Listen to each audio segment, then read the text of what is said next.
So my name is Grayson. I would broadly call myself maybe a science enthusiast. I like all topics from quantum physics to evolution, which we'll be talking about tonight. I've been watching Kent's videos for almost 15 years now. I think I first saw his material when I was in middle school. So you could say it's been a long time coming. It's not exactly like meeting your childhood hero, but maybe a childhood villain might be more apt. Okay, with that being said, Grayson, we're going to hand it over to you. And whenever you're ready, the floor is yours. Okay, perfect. So tonight, I'd like to focus on how DNA sequence homology proves evolution and common ancestry. So using a genetics test, we can tell if two samples are siblings, i.e., they share a recent common ancestor in their parents. A sequence homology is definitive proof of relation between people in a court of law, and it counts as concrete scientific proof of relationship. Every legal court and scientific paper in the world accepts this, and so does Kent. We can take any three humans on Earth and use genetics to prove that person A is more closely related to person B than to person C. In other words, we have just proven that person A shares a common ancestor with person B more recently in the past than they do with person C. Creationists like Kent will agree with all of this logic. After all, they believe every human shares a common ancestor in Adam and Eve. But somehow, Kent wants to draw a line to say that for some reason, this exact logic, which stands as proof of relationship in legal courts and which he agrees for human lineages, for some reason, Kent will say that this does not apply between species. He will say that you can't look at the sequence homology in the DNA of humans and chimpanzees to say that this is clearly proof that they share a common ancestor. Species A is most similar to species B, but for somehow they can't share a common ancestry because reasons. So we're going to get into those reasons tonight. Kent's primary argument here is that humans and chimpanzees are different kinds of animals. He will say that the Bible defines kinds as two creatures that can bring forth, i.e., reproduce. Although, by that logic, Kent and I would be different kinds. As Kent, I assure you that no matter how hard the two of us try, we will not be able to bring forth together. But on a more serious note, this definition of kinds is completely self-defeating to Kent's own argument. For example, Kent wants to say that Chihuahuas and Great Danes are both the same dog kind. And yet, Chihuahuas and Great Danes cannot reproduce naturally. It is physically impossible for them to have sex. And even with artificial insemination, a female Chihuahua cannot survive the pregnancy. And yet, Kent will say they are both the same dog kind still. So clearly, if both Chihuahuas and Great Danes are the same kind, but they cannot bring forth, then being able to bring forth is not a good definition for what Kent is referring to as a kind. I imagine that if one day scientists are able to create a human chimpanzee hybrid, that Kent will not then say that this makes humans and chimpanzees the same kind. And yet, when breeders intervene artificially to create a Great Dane Chihuahua mix, Kent will gladly say that this is evidence for them being the same kind.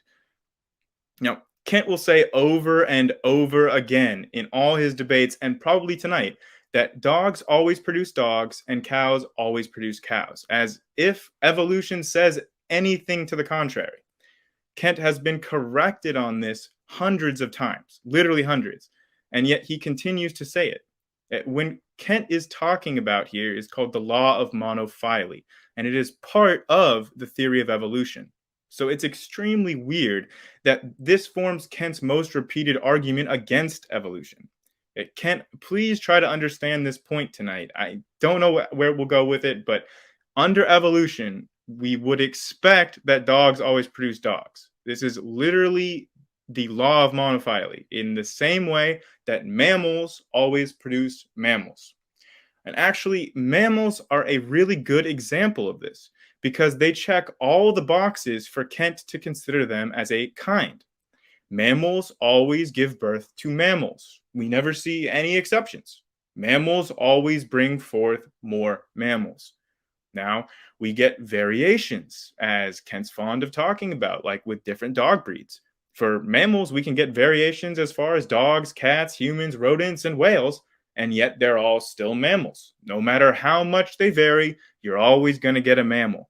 Sure, whales and mice cannot reproduce naturally, just like Chihuahuas and Great Danes can't. Eventually, the variations get so different that they can no longer interbreed, and that's exactly what evolution says.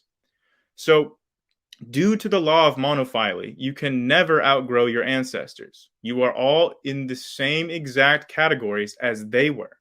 Now, this doesn't mean that new categories called clades, or as Kent calls them, kinds, cannot be created within the greater ancestral category. This is talking about kinds within kinds. Like the dog kind is nested within the mammal kind. For example, what does Kent think of mice and rats? They are two separate species that have more genetic differences between them than humans do with chimpanzees. And yet they're both rodents.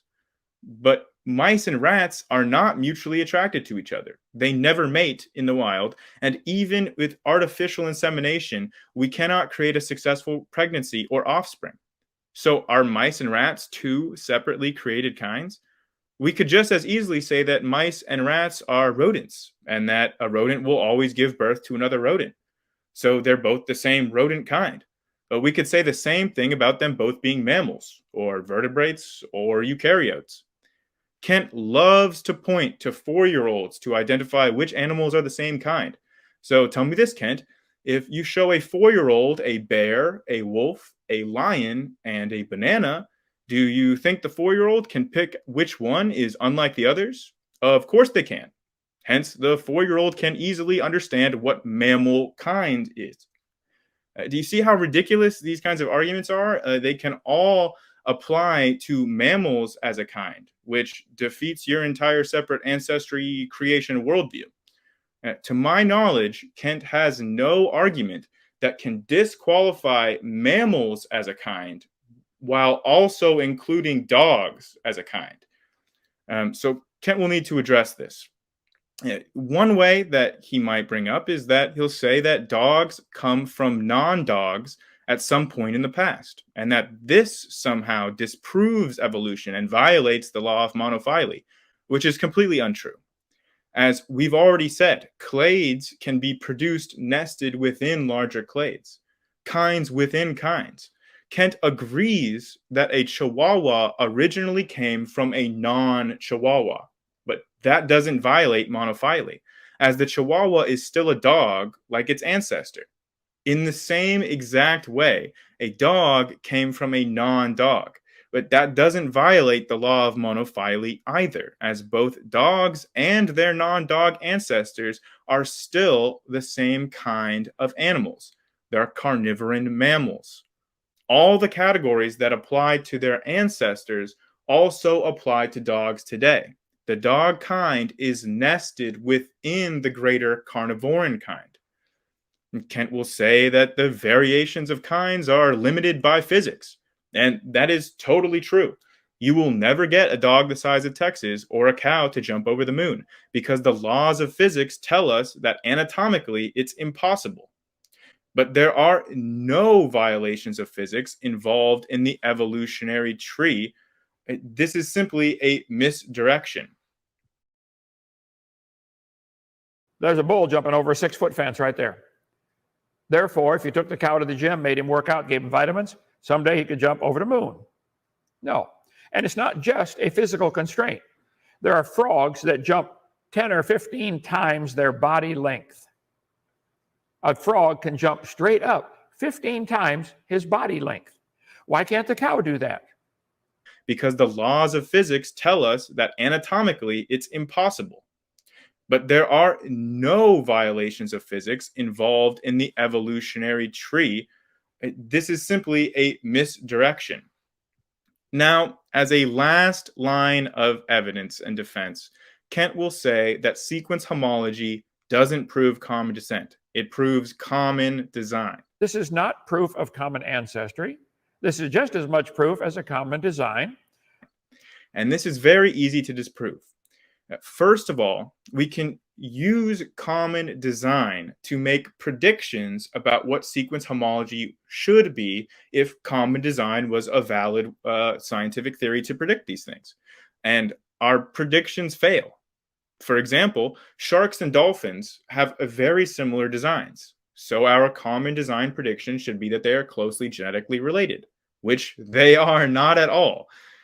Common design might make us believe that a walrus is genetically somewhere in between a manatee and an elephant. After all, their bodies closely resemble manatees, but they have tusks like elephants do. So surely if common design means genetic similarity, we should expect walruses to be somewhere between manatees and elephants. And yet the opposite is true. Manatees are the ones much more closely related to elephants than walruses are. So the strongest proof against common design and in favor of common ancestry is statistical modeling of genetics data. We can use the DNA of eukaryotic creatures that we are testing and measuring all over the planet to determine sequence homology between them and to create an evolutionary tree model that leads back to a single universal eukaryotic ancestor. And this model matches the data that we observe extremely precisely. Then we can try to fit that same data of genetics among currently living species onto trees of separate ancestry, as proposed by Kent's models of different created kinds, which kind of would resemble more of an orchard of descent rather than a single tree. And now here's the key. No matter how you construct those separate trees, using any kinds of groupings that you can come up with, you will never be able to get a closer, more better fitting model mathematically than one single tree with a universal common ancestor. And that is mathematical statistical proof of common ancestry. The design argument is much in favor of a common designer than a common ancestor. You guys wish to imagine that they have back to a common ancestor. You're right. Thank you. Okay, Grayson, thank you so much for that opening statement. That was just under 11 minutes. And so what we'll do is give Kent roughly the same amount of time. Kent, take your time, about 11 minutes. And then we'll jump into an open discussion where we can discuss each point and each topic one at a time. So Kent, whenever you're ready, the floor is yours. All right. Well, thank you so much, Grayson, for being willing to do this. Are we on? Everything working? Okay, good. Yes, you're correct. There are family trees. It's an orchard. There's a group of birds, crows, that come together to a common ancestor called a crow. You guys wanted to connect them all together. Because you see similarities in the dogs, therefore you think dogs are related to pine trees. They draw these lines on paper, and this is supposed to be some kind of science, that the human and the bird and the reptile and the ladybug and the pine tree and the worm have a common ancestor. This is pure propaganda. This is not science. You're talking about homology. I agree. Homo means same. Ology means study of. The study of the same thing. Okay, it's true. Humans have two bones in their wrist called the radius and the ulna, and then an upper bone called the humerus. It's true the whale has bones in his flipper, and somebody decided to call them the same name, radius and ulna. I don't think the whale calls them that. I don't think the whale cares. Okay, but we have decided to put that name, our name, on their bones. Okay, it's true that the bat or the bird have similar bone structure. And again, this is not proof of common ancestry. This is just as much proof as a common design. I think you'll notice that the Honda, just about everything coming out of the Honda factory, uses metric nuts and bolts as opposed to standard, SAE. What does that prove? They're all coming from the same factory. So God can design an animal with two bones in the wrist that can fly, another one that can swim, another one that can hit it with a tennis racket. That's not proof of ancestry. How you guys don't see it, I don't know. But it's just as much evidence, more evidence of a common designer. This is so complex.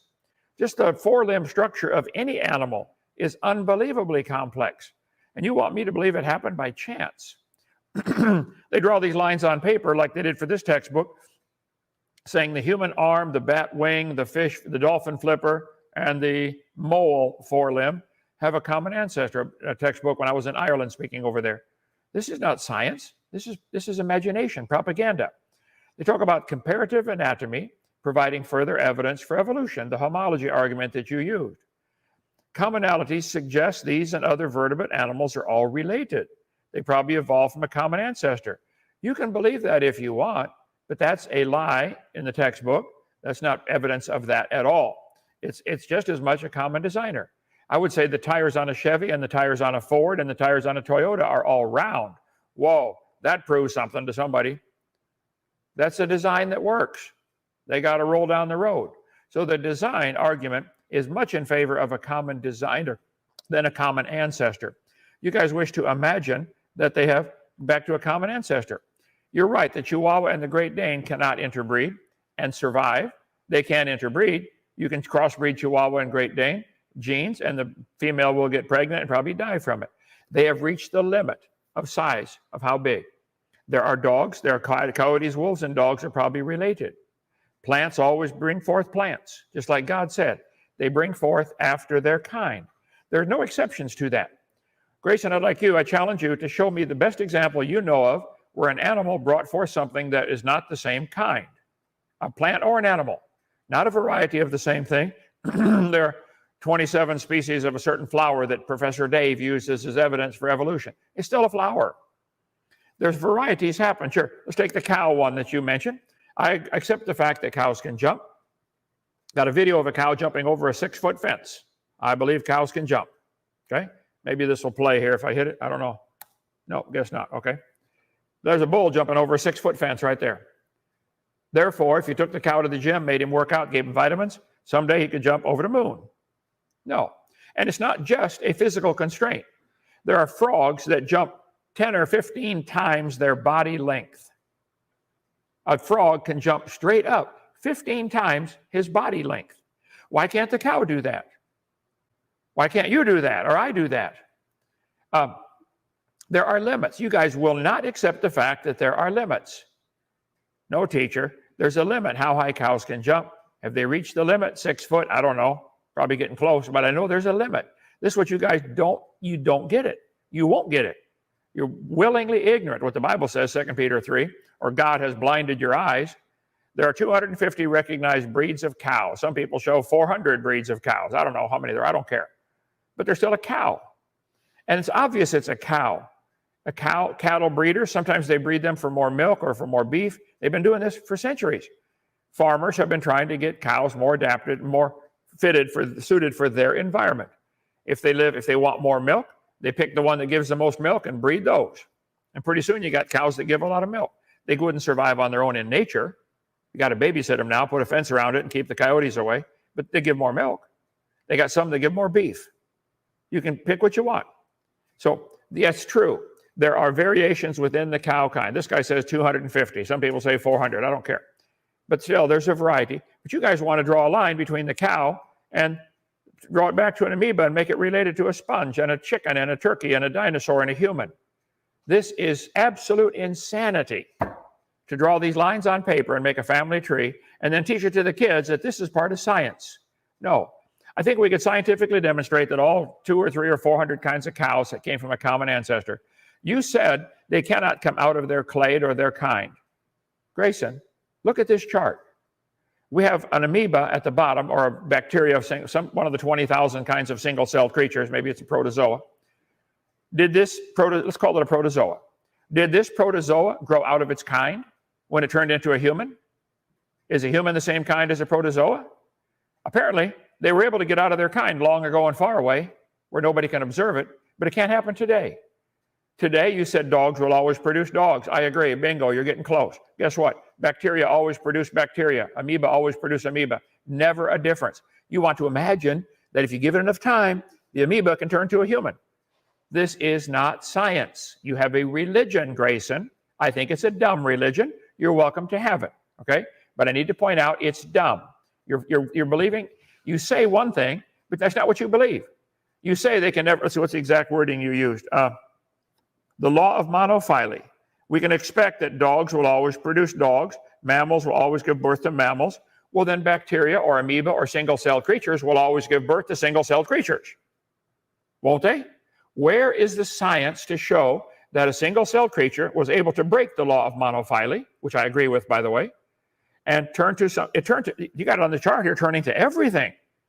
That amoeba turned into everything alive today.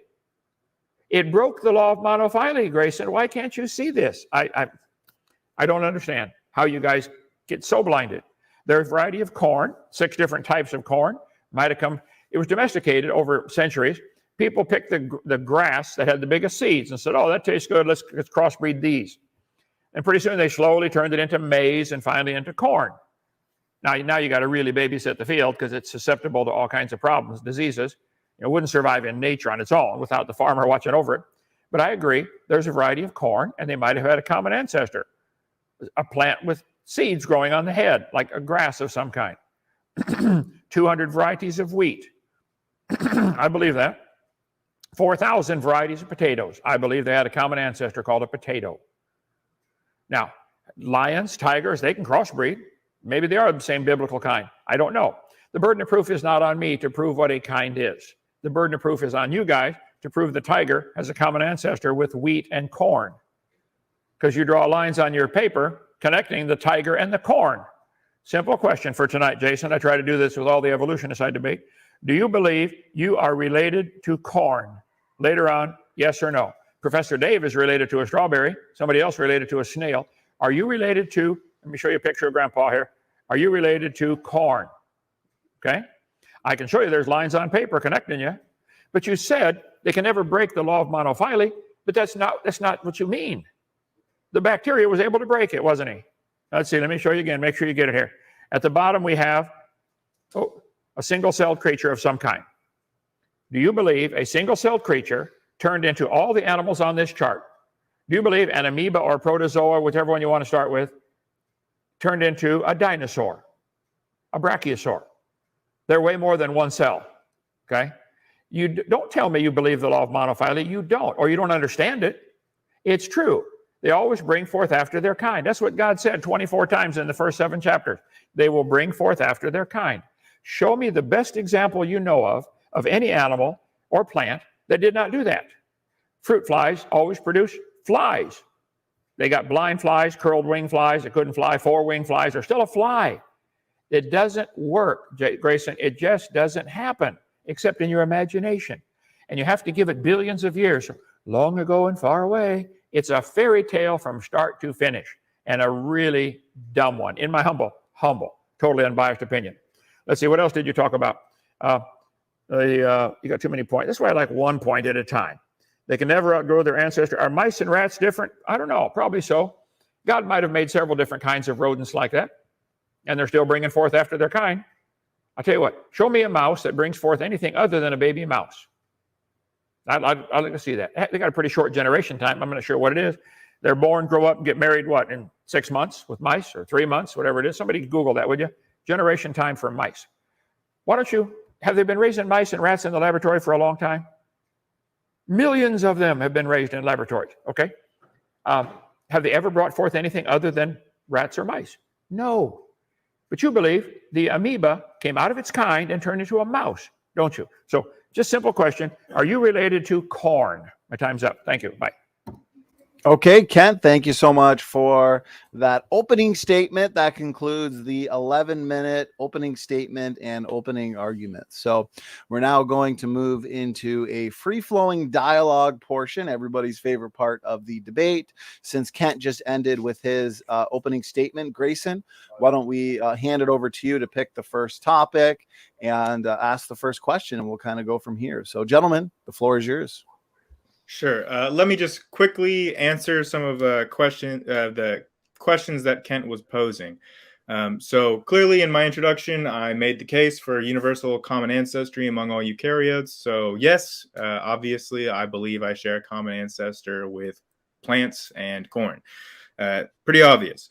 Now, Kent said, how can a single cell become all of the different kinds of branches of life without breaking the law of monophily? And he asked me to name an example of an animal producing a different kind than itself, and not just a variety within its kind. And clearly, the very premise of this question shows that it's not exactly clicking what we're talking about here. the law of monophyly states that that's never going to happen, right?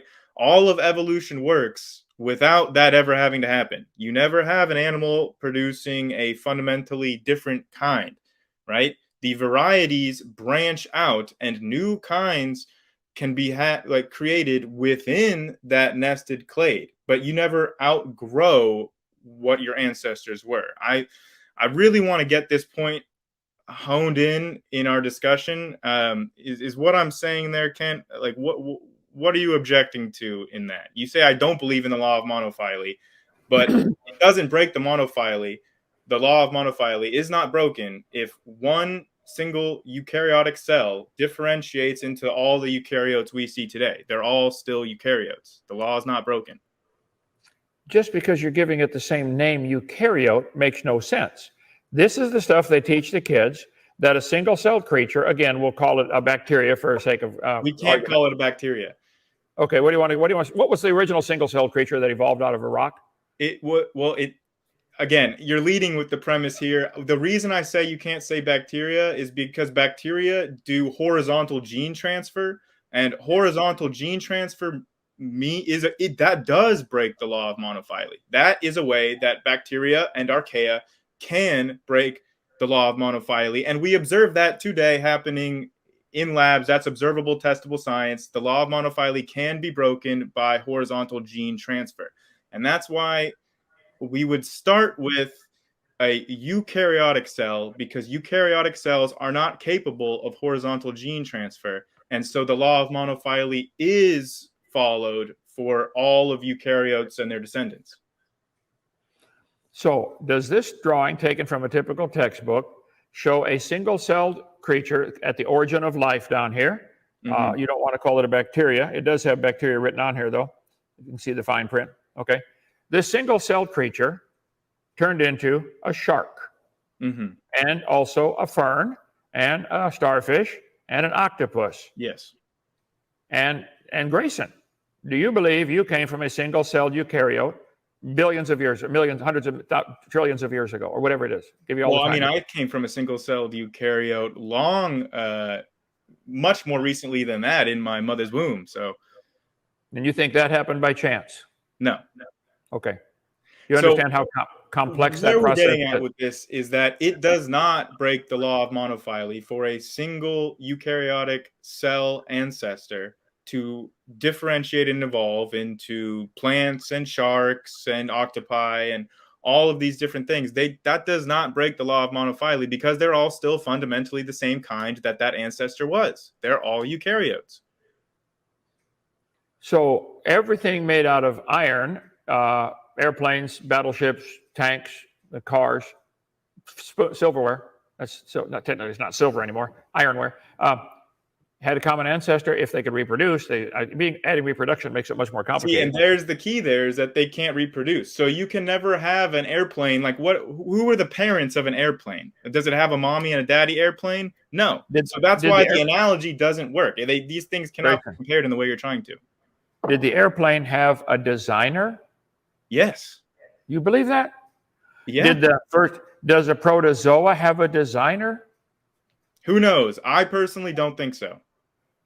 Do you understand a protozoa is about a quadrillion times more complex than an airplane? Sure, but I don't think that complexity is like, I mean, that's just like an argument from, incredulity, basically, saying it's so complex, it has to be designed. I don't think that logically follows. The argument from incredulity is a very legitimate one, okay? This ink pen had a designer. It is not possible for this to not have a designer. I have no idea who it was, where it was, and I don't care at all. It works. That's what I want to write with, okay? But it had a designer. It boggles the mind that you can believe an airplane had to have a designer, but a protozoa did not, when it's quadrillions of times more complex than an airplane. Well, let's look at it this way, right? I, as an organism, way more complex than an airplane, but I did not have a designer. I formed from my parents, and the whole process happened naturally without any kind of intervention. And for that reason, I mean, like the whole reason is that you can't make the analogy, because the pen doesn't reproduce. It has no mommy or daddy pen. Okay. There is no relation. There is no ancestry when you're talking about a pen. So it can't be compared. When your mother and father's genetic material got together and formed the embryo that was going to turn into you, okay, was that following a code of any kind? Is there a DNA code that tells that first cell how to make an arm or a leg or a heart or a brain? Or Yeah, I have my own DNA. You what now? I have my own set of DNA, yes. And is that a pretty complex code, the DNA code you have? Yes. More complex than, say, the Library of Congress all put together? Probably. And you think it happened by billions of years of nobody designing that code? Yeah, I don't see why not. I know you don't see why not. Everybody else with a common sense would say, that's insane. To say an ink pen happened by chance is insane. To say a human being happened by chance over trillions, quadrillions, quintillions of years is insane. Right, I'm not saying it happened by chance, though. You just asked, does this thing happen without a designer? That's a false dichotomy between something happening without a designer and something happening just by chance. I don't believe it happened just by chance. This break it back to breaking the law of monophyly. Yes. The protozoa in this chart for children in the textbooks produced all the reptiles, all the birds, the humans, the lobsters, the spiders. Everything came from a protozoa. Yeah. But that did not break the law of monophyly? Absolutely not. Because they're all eukaryotes. Yeah, because they're all still the same type as that eukaryotic single cell ancestor was. What you can happen, this was my point in my opening, right? You can have a kind, and then you can have kinds created and nested within that greater kind. I mean, the example is a Chihuahua is a new kind that was created within the dog kind. Now, Chihuahuas will always produce Chihuahuas. They are part of this Chihuahua kind, but they are still dogs like their ancestors. Does this analogy make more sense to you? It made sense from the beginning, but is a Chihuahua then a protozoa? Obviously, a Chihuahua is not a protozoa, but both the Chihuahua and the protozoa, to use your terminology, well, I don't know if I would use protozoa, but the Chihuahua and the single-celled eukaryotic ancestor from which it evolved are both eukaryotes. That's the similarity. Then why do we have biology and classification at all? Everything's the same kind. Everything on this page is the same kind. There's no way to tell the difference between any of them. Because nobody in the world can tell the difference between a fish and a bird.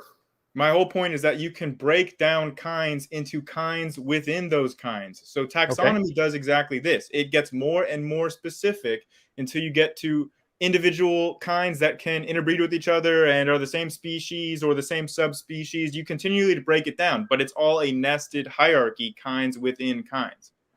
So can the birds bring forth anything other than birds? They're now stuck in their clade. But before that, the protozoa could turn to a bird, but now the bird can't go back. Is that right? Yeah, none of these things go back, right? I mean, they continue to produce, like a Chihuahua continues to produce a Chihuahua. A sparrow continues to produce a sparrow. You never get a sparrow that's giving birth to a penguin, but they're both birds. Birds always bring forth birds. Sparrows always bring forth sparrows. But a sparrow is never going to give birth to anything that was behind it in the evolutionary tree. That's not how it works. Once the kind is created, that becomes a new monophyletic branch. Okay. All humans in all of human recorded history, all they've ever observed is not what you're saying. We don't see anything coming into creating a new clade. We see dogs produce dogs and cows produce cows. Protozoa produce protozoa. How many have been raised in the laboratory? Protozoa. They've never gotten one to turn to a non-protozoa, but your chart shows it turning wolves, as humans in human history, we've seen wolves differentiate into all the dog breeds. Those are new kinds. You have a Chihuahua always produces a Chihuahua. That fits your biblical definition of a kind, does it not? Well, no, they're going to bring forth after their kind. I guess got my slides messed up here. The dogs always produce the dog kind. The Chihuahua, the Great Dane, and the wolf probably had a common ancestor. They can certainly interbreed. Coyotes, wolves, and dogs can all interbreed. They don't normally do it, but they can. But the Chihuahua and the protozoa cannot. The Chihuahua and the sparrow cannot. So God said, bring forth after their kind. Do you know an example where this didn't happen? God said they'd bring forth after their kind. He said it a bunch of times. Maybe even you might get it. Do they always bring forth after their kind? Not with horizontal gene transfer, as we've already demonstrated. So, but the main point I want to get across is what disqualifies chihuahuas or mammals as fitting this definition of kind, but makes dogs fit that definition of kind. Okay, man has decided to put our classification onto these animals. Carolus lineus, kingdom, phylum, class, order, family, genus, species. I don't think they care. You turn all the animals in the world loose out into the pasture, they will seek out their own kind. Our cows show no interest whatsoever in the sheep or the pine trees or the oak trees or the grass. So what about the animals that do? Like, for instance, dolphins are known to try to have sex with humans whenever they see them. This is a known phenomenon. There are several types of toads that will try to have sex with just about anything. So does that mean that a dolphin and a human are the same kind if dolphins are attracted to humans and try to have sex with them? Yeah, maybe they're deprived and horny. I don't know why the dolphin would do such a thing. Okay, but the humans, well, can't even say that anymore. Males always seek out the females. That's changing now. But okay, God said they would bring forth after their kind. I've never seen an exception to that. And you're trying to vary the word kind to mean if it's eukaryotes. That's the way the cell structure is built. That has nothing to do with if it's the same kind. If the cell structure has a membrane enclosing the DNA code, which is unbelievably complex, so what? That's a great design that works. How the cells split and reproduce. Got stuff on it right here. Where was it? Oh, here we go. Okay. The chromosomes are incredibly complex, and they're in a nucleus that's bound in a membrane. This is a fabulous design. I look at it and say, wow, that DNA code of one cell in your body, and you probably got 100 trillion cells in your body. Each one of those contains the DNA code, and the way it multiplies and makes copies of itself is impossible for this to have happened by chance. It's just not possible. The only alternative is, logical alternative, somebody designed it. And you guys don't want that. You're going to jump through all the hoops you can to avoid the accountability to that designer. Good luck, Judgment Day, on that one. Again, I'd like to just say that this is a false dichotomy, that either it happened fully by chance or it was designed. This is not a dichotomy. It can happen in a guided naturalistic means, like natural selection is not chance. It doesn't have to be, it's all chance or it's designed. And saying that, well, okay, yeah, they're all eukaryotes because a eukaryotic cell is the only way to do it. That's the best design for multicellular creatures. I don't know. I mean, I don't think that it holds much weight, because you can take the same argument for eukaryotes and you can apply it to mammals, right? You can say mammals are a kind. They fit all the checklist boxes for the biblical definition of a kind. Explain to me why mammals are not a kind. Well, the Bible's very clear. If they can bring forth, they're the same kind. All the mammals cannot bring forth. The beavers cannot bring forth with the buffalo or the humans, okay? They are all mammals. All the dogs. Well, or dog.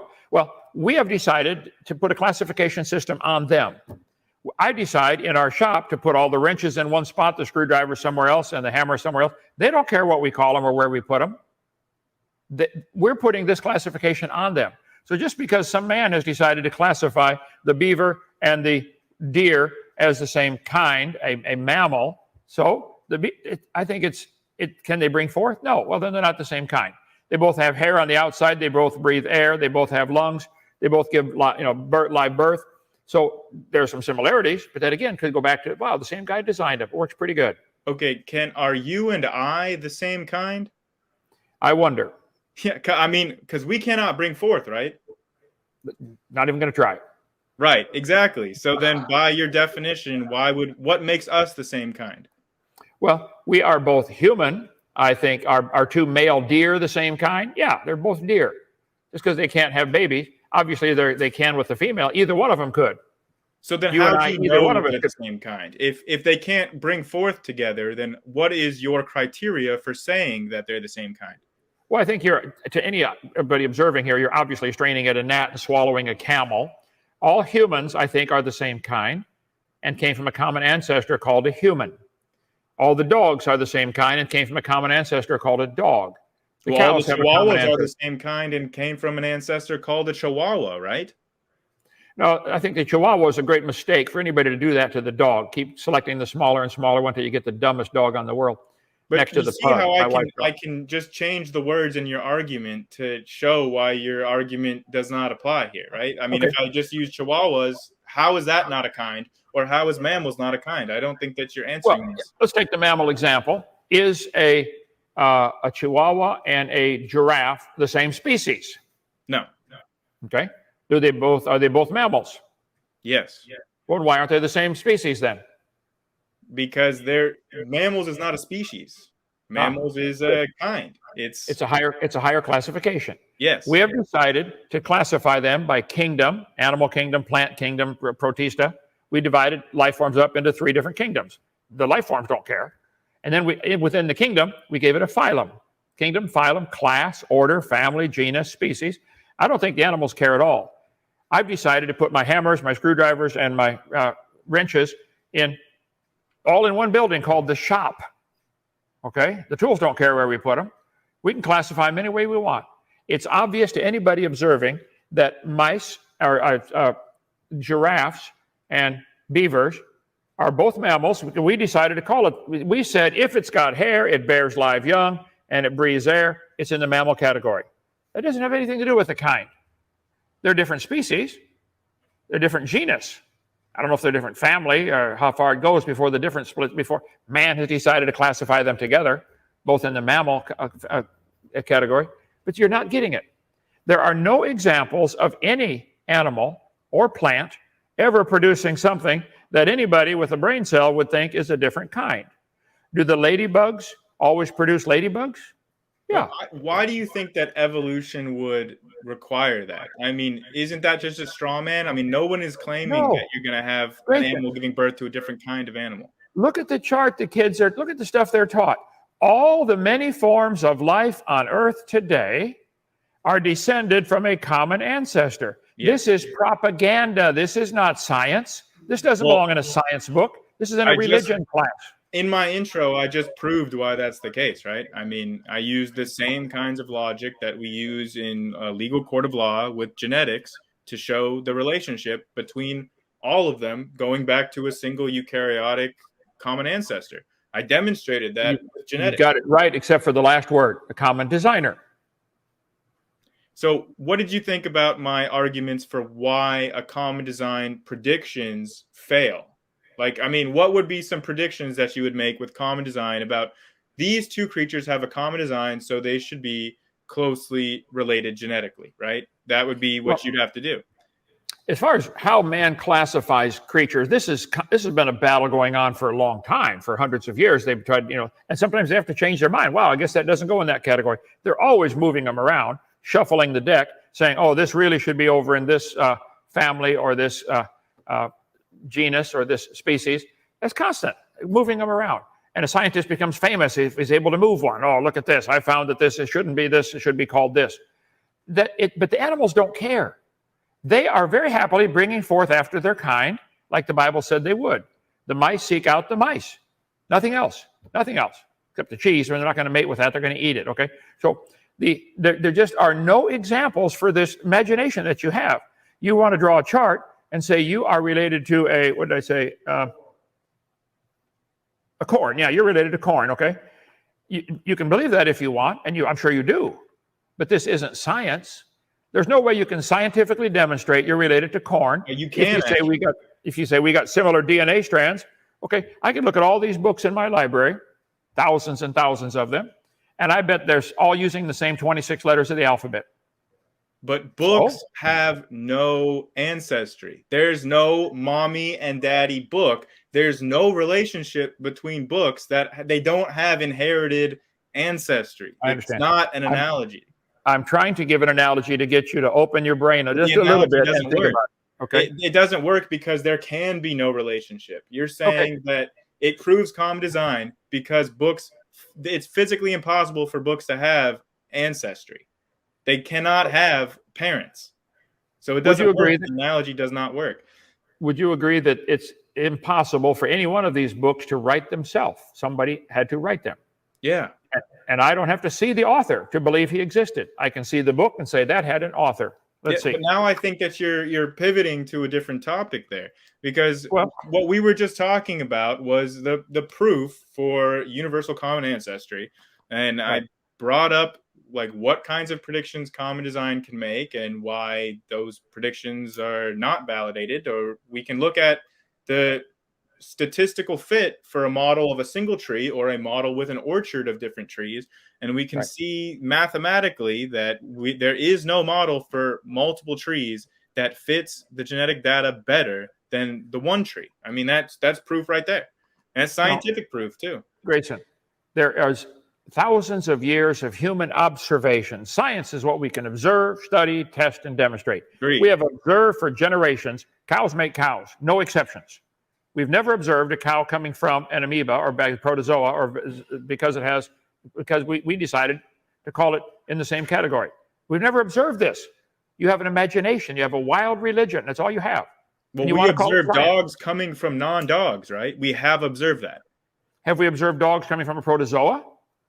No. Your books show the protozoa being the grandpa of everything. Let's see, show you right here. Yeah, protozoa we can turned to biology. demonstrate that that is the case through DNA sequence homology, and we can observe, test, and measure our predictions if given that system. So the evolutionary tree makes predictions about which species share more recent common ancestors, and then we can go back and look through the fossil record, and we can test those predictions with observable, measurable like observations. So I didn't want to get into the fossil record tonight, but maybe we can save the fossils discussion for a subsequent debate. But I would say that evolution makes predictions that can be observed, tested, and measured, and that's what makes it science. Okay. You brought it up, so let me at least give a response. First of all, you cannot go back. We are stuck in time. This is 2022, and there's nothing you can do about it, okay? There have been many times I wanted to go back just 5 seconds to undo what I just did. We don't have a Control-Z on our life to undo the last thing you typed, okay? I wish we did, but you cannot go back. Secondly, there is no such thing as a fossil record. There are fossils by the trillions, but they're not a record. None of them have a date on them. None of them can talk. We are putting our interpretation on them. The fact that fossils exist at all isn't, I think, best evidence is for a flood, because fossils don't form today. Animals die, they rot, they get scattered around. We find completely articulated skeletons of all kinds of animals, huge dinosaurs. No scavengers tore them apart, hauled the bones off, tore off a leg and hauled it over this way. No, they're all articulated. It was buried alive, or as it died, it was buried. Trillions of fossils are found. There's not a problem with fossils, but there is no fossil record.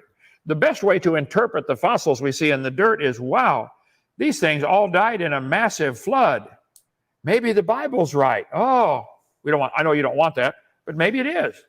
Okay, if it is, so you're in trouble. In terms of the fossil record, I think that you would agree that, and you're going to have different reasons for this, but I think that you would agree that the fossils that we find are neatly ordered into layers. And what I mean by that is that there's a certain layer where you can find bears and you can find dog fossils. And if you keep digging below that, you will stop finding dogs and bears, and you will start finding dog bears and bear dogs. And the farther you dig down, you start getting more and more generalized creatures that look like more and more of, like, you know, all carnivorans or all mammals. They start sharing traits with larger and larger amounts of extant species. That's the order in the fossil record that we can test and observe. Just go dig anywhere. Grayson, do you believe the layers of the earth are different ages, the geologic column? Yeah, they were laid down at different times. That's how they create layers. No. If the top layer is younger, where did it come from? How can it be younger? Are these coming from outer space? Are the layers being added to the earth? If they're being shuffled on the earth, that doesn't change the age. If I shuffle a deck of cards, the top card is not younger. The geologic column does not exist anywhere. Okay. And the top layer to be younger is stupid. All the layers are the same age. You got petrified trees standing up, connecting all of them. Okay, wait, you're bringing up multiple points here, so I just want to address... You started it with the fossils. I know, but I just want to address this one at a time. So you're saying, where did they come from? There are three main processes, You can have sedimentary deposits that are forming new layers from sediment. You can have volcanic activity forming igneous layers. One at a time. One at a time. Sedimentary layers are forming new layers. Sediment means it's coming from somewhere else. It's a rock eroding and move. It's moving it. It's shuffling it. It's not new material. It's not a new age. So there is no geologic column. So let me clarify something. When you're dating these layers, like using something like radiometric dating, you're not dating the age of the actual material itself that makes up the layer. You're dating the formation of the layer. Just like you're older than I am, but the atoms that make up our bodies are the same age. That's because we determine age based on birth, not based on the age of your atoms. In the same way, we radiometrically date layers based on the age of their formation, not based on the age of the material. Does that make sense? Okay. Believe me, way more than you think I do. Okay, now let's go back though. You said, why are the similar animals found in different layers? Why are the bears and the dogs, etc.? If everything died in a flood, like the Bible says, I think you'd find many animals that hang out together alive would now be buried alive. You may find herds of buffalo all buried together. And because buffalo don't hang out with kangaroos, so you won't find the kangaroos there. You may find the animals are sorted based upon their body density. I bet you'd find the clams are at the bottom. You would interpret that to mean, wow, they evolved first. I would interpret that to mean, wow, they're denser, got a shell, more dense than a bird. Of course, it's going to different layer. They're going to hydrologic sorting. They might be sorted based upon their intelligence. Clams aren't too smart, as far as we know. He's going to be buried first. Flood comes along, things are getting chaotic, clam up. By the time he wakes, says, okay, the problem's over. He's under 50 feet of mud and he can't open. And he gets petrified, closed. These are found on top of Mount Everest. So I think the interpretation of the sort, if there is any sorting, it's best explained by habitat, where they live together and get buried together, based on their body density, based upon their intelligence or their mobility. Clams can't run very fast. Birds can fly around till they run out of gas. Of course, they're found on top. Not because they evolved last. They float. Okay, so and they can fly. We can fairly easily debunk these claims just by anyone can look up an index of body density for different types of animals. And you can then look at how these, you can literally look at numbers for body density for different animals. And then you can look at how they appear in the fossil record and you can see that they're very different. We can look at, the habitat thing, I do agree with. Animals that live in the similar habitats are going to fossilize nearby to each other. But I would disagree on the mobility that he claimed about how, like, for example, flying animals should be able to avoid the flood much more easily than animals that are bound to land. But in the fossil record, we see flying insects pretty low in the Carboniferous period. And then we see very large land-based animals above them with very high body densities. And then above that, we see other flying creatures like pteranodons or, the earliest flying birds that have teeth. And then above that, we see more modern-looking birds, and we see things like flying bats and mammals. So all these creatures can fly, and yet they're segregated in the layers, not according to their ability to avoid the flood. Well, you're claiming they are segregated into layers. Who is doing this interpretation? If somebody suppose somebody today dug up a human and a dinosaur side by side, fossilized together, would they allow that to be published in a peer-reviewed journal? I don't think that they would find that. Oh, if they did, irrefutable proof. Here's a human, here's a dinosaur buried side by side. Would it be published? I think you'd make a ton of money publishing that. You believe that? Then you don't understand. That would get a lot of eyes on your research journal. A lot of clicks would come from that. It would be very monetizable. It would be in their best financial interest to publish that. Well, I think you will find, how about this tree standing up here, connecting all the layers? How long do you think a dead tree would stand around before it would fall over? Right. So the important thing with upright fossils is that you will never find an upright fossil in layers that have been radiometrically dated to be very different. Usually, you find upright fossils. Creationists call these polystrate fossils, and you'll find them in layers that are formed all within a relatively short amount of time, because usually all of these upright fossils are found in very similar habitats, like marshes near coasts where there's a lot of flooding, and the rapid buildup of sedimentary layers is what creates these fossils. You never find them in layers that are separated by millions of years. Well, again, we got 14 topics going here. Your radiometric dating, we can certainly talk about and debunk that easily. None of that radiometric dating was even invented until 50 or 60, 70 years ago. Okay, this is World War II era on. Way before that, they made up the dumb geologic column and said these animals are different ages, and they sorted them. So the dating, if somebody does take a layer that contains a dinosaur bone, if I took rock from a layer that's obviously full of dinosaurs, okay, let's go to Vernal, Utah, get a sample of rock, take it to 5 different laboratories. Don't tell them where you got it. Don't tell them anything about it. Here's a rock, date it. Would they all get the same date?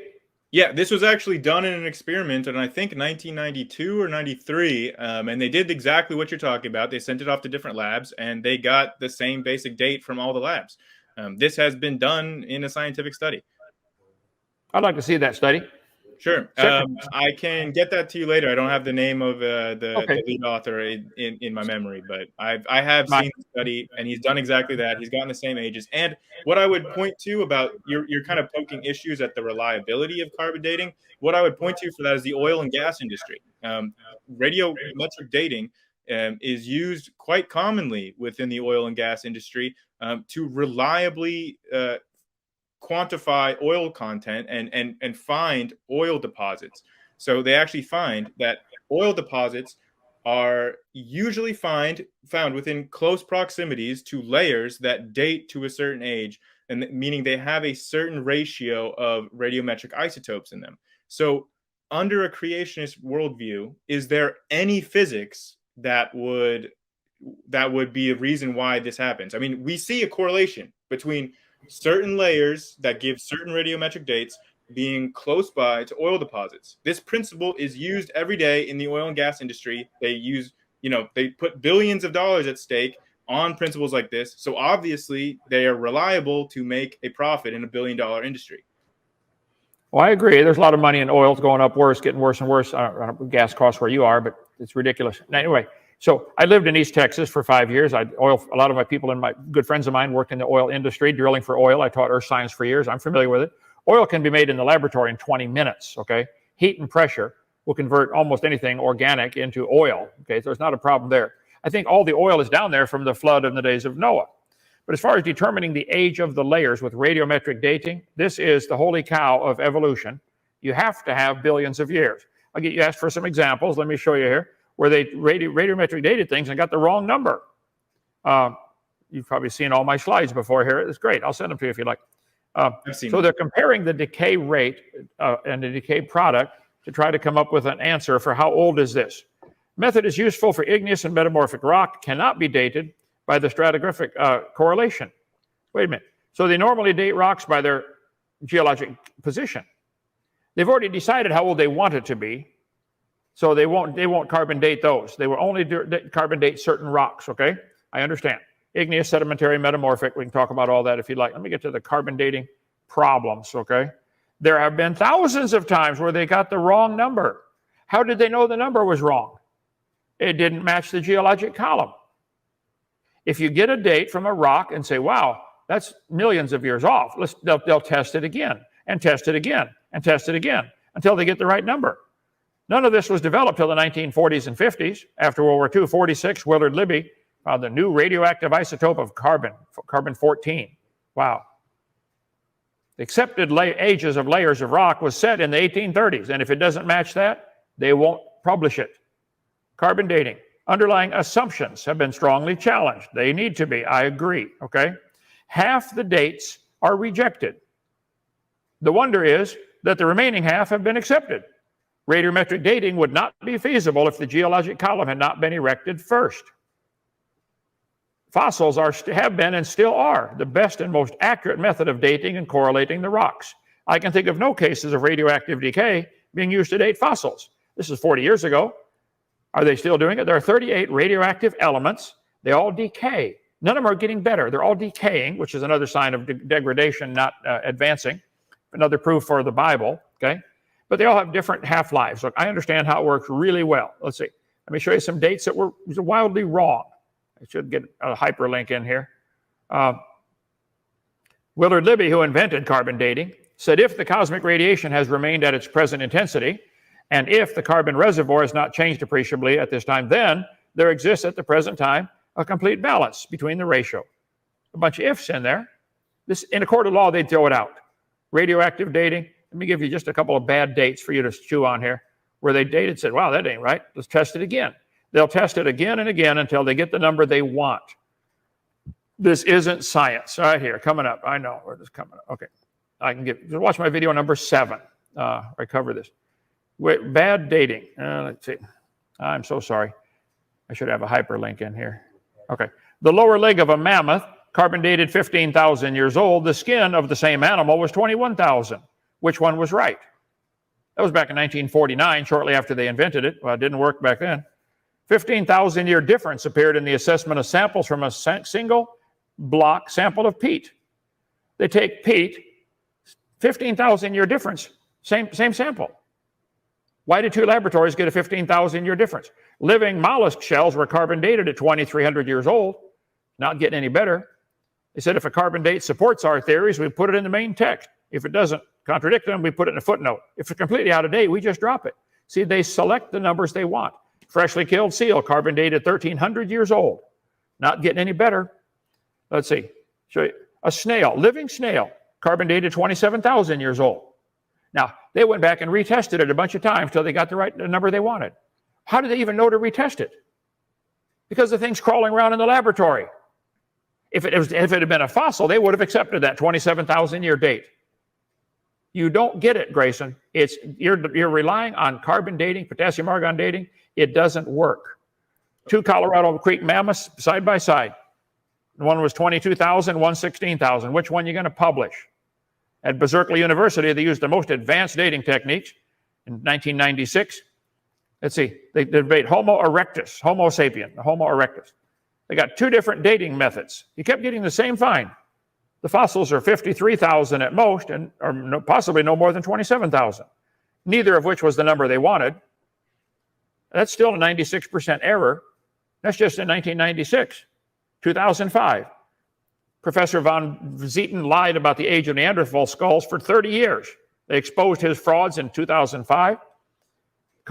He said this skull was 21,000 years old, but Oxford showed it to be 3,000 years old. I'm telling you, there is a lot of evidence out there showing that none of these dating methods, they all are based on assumptions. They give wild numbers, and if the number isn't what they want, they reject it and test it. Yeah, I'm going to need a minute to break down all the things that you said there. But first of all, just to address the fact that, these scientists, they have to keep retesting all these different dates until they get the right date. So I think that clearly the oil and gas industry example shows that that is not the case. That's not what happens, because if these things were not reliable, they would not be using them to try to make profit and find oil. If they were not reliable and these things give different dates every time you test something, then they wouldn't be used to locate or quantify the quality of oil. You wanted to respond to that, Kent? The date of the oil is totally irrelevant. They know when they drill through a certain type of limestone, there's probably oil under that. It wouldn't matter if it's 10 years old or 10 trillion years old. They're going by what type of rock they're going through. That's all. Okay, so let's ignore the dates. Let's just ignore the date. Yes, let's just say that radiometric dating, the only thing it shows is a certain ratio of radioactive isotopes, right? You can agree with that. Let's just leave off the interpretation of age, okay? So we know that oil deposits are typically found nearby layers that have a certain ratio of radiometric isotopes, right?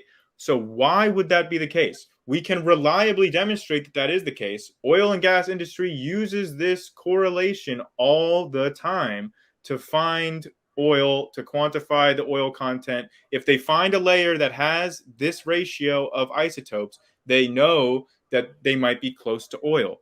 Now, if radiometric dating was not reliable or meant nothing about age, then why would we observe that? What kind of physics would explain that?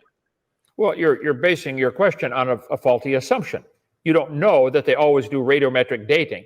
They do stratigraphy. They try to find out what kind of rock are we going through. Is it limestone, shale, or whatever? That's what's most important to them, because they've learned by drilling 20 trillion holes all over Texas, wow, if we go through sandstone, shale, limestone, probably oil after those three.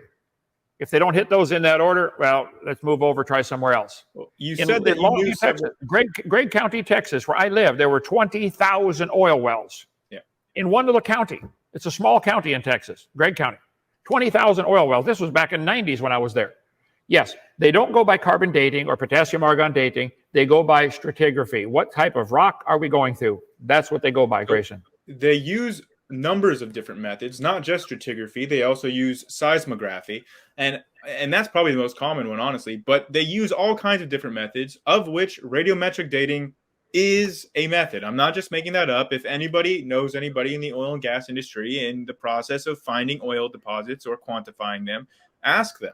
They will tell you that they use radiometric dating all the time. It's very common and it's reliable that they get the same results. But before we go on this, I just need to address some of the other things that you're talking about. You brought up different examples like the mammoths or the living mollusk shells as saying that this doesn't give us the accurate date. And of course, if you use a method in the wrong way, you're going to get the wrong results. Scientists have known for a long time now that you cannot use radiometric dating on things like shells because the actual construction of the shells interrupts the isotope process. And so you're no longer matching the atmosphere. We know the physics behind this. That's why we don't do them. If you use the methods in the incorrect way, you can expect to get incorrect results. Those mammoths were two separate individuals from two different ages. And then finally, when you talk about you have to make all these assumptions, the key thing is that we have dozens of different kinds of radiometric dating methods using different elements that involve assumptions that are totally unrelated to each other. So it would have to be a coincidence that all of these different methods overlap and agree with themselves. And then just one final point, Kent, if you've ever heard of isochron dating, isochron dating is a type of radiometric dating that doesn't rely on any assumptions about initial conditions. You don't have to assume anything. You can use isochron dating, and the plot of the data in isochron dating will even tell you if your sample has been contaminated or not. So you're not making any assumptions or anything. You can see with the data yourself, and it agrees with the other methods of radiometric dating. Would you please explain to me, if the top layer is younger, where did it come from? I already answered this question. Well, if it's not all sedimentary either. It can be sedimentary. It can come from volcanic activity, or it can come from metamorphic activity. Okay. How does that change the age of the rock now to be something different? Okay, you're not, like I said before, you're not dating the age of the rock itself. You're dating the age that layer was formed. So you're not dating the material of the rock itself. That's not what radiometric dating does. It dates the point in time in which that layer was laid down. How could you possibly know that? Here's a rock right here. How old is this? How old is this rock? Right out of our gravel pit. Well, as you already pointed out, you cannot date a sedimentary rock.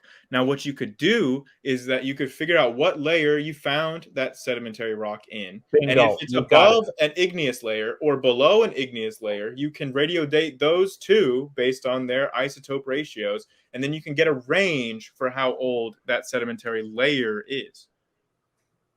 So would you agree that all fossils are found in sedimentary rock? Pretty much most, yeah. Pretty much all. Okay. Are you aware of any fossils forming today? How many animals died today in Texas, and how many fossilized?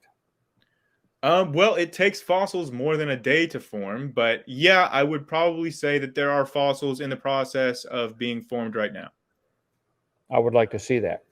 Would you agree Well, there are? if you saw Would you that, agree? then they would no longer be in the process of being formed because you'd have to dig them up and then interfere with the fossilization process. Well, would you agree that animals are very frequently found, like this dinosaur backbone? All the bones are still connected. That normally doesn't happen if an animal dies and lays on top. Would you agree that this would require a pretty rapid burial for the bones to still be articulated? Yeah, most fossils are formed by a rapid anoxic burial, so it doesn't have time to decay before it's buried. Okay. Would that fit the model that the biblical flood destroyed everything? I don't think it would. Think about what you just said. Yeah. You think most fossils were formed by rapid burial, Yeah. in mud from a flood, from water. Why doesn't that fit the biblical model? What the biblical model is a 1 year long flood, Yeah. killed all the animals, and we find the bones still articulated. I don't see any contradiction there. Doesn't prove it's true, but it certainly doesn't prove it's not true. Yeah, there are numerous different things about that would disprove a flood. For example, the types of layers. I mean, you have several limestone layers that wouldn't be able to form in a flood like that. But you also have like the order of animals, which we already talked about, which doesn't fit a flood model. And then for things like polystrate trees, you can't actually have like a violent worldwide flood because the polystrate trees only form in very gentle conditions. Otherwise, the trees would be uprooted and moved out of place. And we find polystrate trees that have intact root systems, pretty fine detail. We also find polystrate trees that show evidence of when they were already starting to get buried, that they continued to grow after that. And that would never happen in a global worldwide flood because that would only happen in a very slow, buildup over like several years. So it doesn't fit a global flood model. I'm going to jump in real quick, Kent, before you respond. No worries. We are basically out of time.